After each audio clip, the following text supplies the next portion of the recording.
দেখো, তোমাকে নিয়ে এক একজনের মনে এক এক রকম ভাবনা আসবে, এটাই কিন্তু স্বাভাবিক। কারোর কাছে তুমি বেস্ট, আবার কারোর কাছে তোমাকে দিয়ে কিছুই হয় না। এটা কিন্তু সবার ক্ষেত্রেই হয়। মানুষ কিন্তু কখনো সবার কাছে ভালো হতে পারে না। আর যারা সবার কাছে ভালো হওয়ার চেষ্টা করে, দেখবে তাদেরই আর দিন শেষে নিজেদের ভালো থাকা হয় না। গুরুত্বপূর্ণ সবার কাছে ভালো হওয়াটা নয়, গুরুত্বপূর্ণ হলো নিজের কাছে নিজের ভালো হওয়াটা, নিজের কাছে নিজের মনকে খুশি করাটা।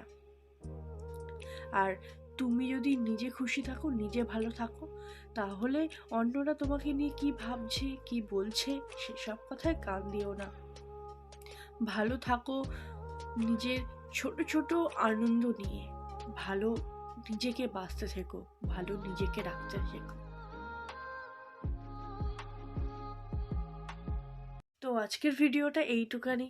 যদি আমার ভিডিও ভালো লাগছে অবশ্যই কিন্তু কমেন্টে জানিও, এবং আমার ভিডিওটা যদি ফেসবুক থেকে দেখছো বা ইউটিউব থেকে দেখছো একটু শেয়ার করে দিও। ওকে, তো চলো, বাই বাই। দেখা হচ্ছে নেক্সট ভিডিওতে। ততক্ষণ সুস্থ থাকো, ভালো থাকো।